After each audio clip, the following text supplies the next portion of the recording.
Itinuturing ng palasyo na pag-atake sa ekonomiya ng bansa at sa administrasyon ang inihahayang impeachment complaint ng iba't ibang grupo laban kay Pangulong Ferdinand Marcos Jr. Paliwanag ni Palace Press Officer at Undersecretary Claire Castro, posibleng maapektuhan nitong ekonomiya ng Pilipinas lalo't dawit ang pangalan ni Pangulong Marcos sa reklamo. Paliwanag naman ng Makabayan Bloc na naghain ng ikalawang impeachment ang korupsyon at kawalan sa pananagutan ang nakakasira sa bansa at hindi ang mga ginagawa nilang hakbang. Tunghayan ang kabuuan ng balita mula kay Criza Lopez. Una pa lang, ipinahayag na ng palasyo ang kahandaan ni Pangulong Ferdinand Marcos Jr. na harapin ang reklamong impeachment laban sa kanya. Muling isinumite noong Lunes ng Alyansang Makabayan na inendorso ng Makabayan Bloc sa Kamara ang kanilang impeachment complaint laban sa Pangulo. Ngunit ayon kay Palace Press Officer at Undersecretary Attorney Claire Castro na lumalabas din na isang pag-atake ito laban sa administrasyon. Paliwanag ng opisyal, hindi lamang Pangulo ang posibleng maapektuhan sa reklamong impeachment kundi maging ang ekonomiya at ang bansa. In a way, yes. Dahil sabi po natin, ang anumang pagsasampa ng impeachment complaint ay hindi lang ang Pangulo maapektuhan, kundi mismo ang bansa at ang ekonomiya.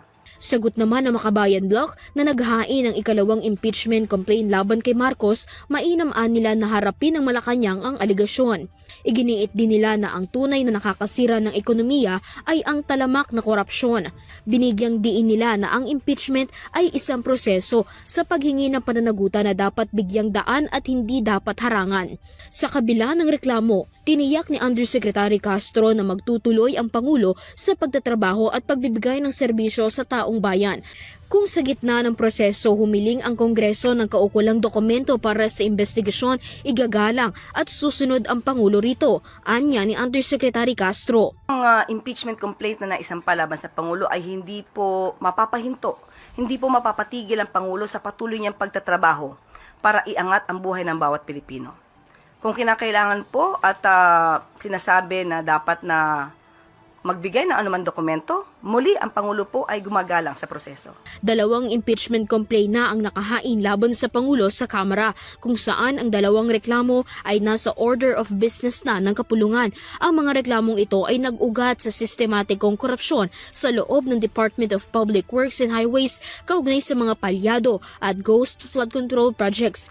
Una at pangalawang complaint, kinakasuhan ang Pangulo ng graft, betrayal of public trust at paglabag sa konstitusyon. Para sa Euro TV News, Criza Lopez, sumasaludo sa bawat Pilipino.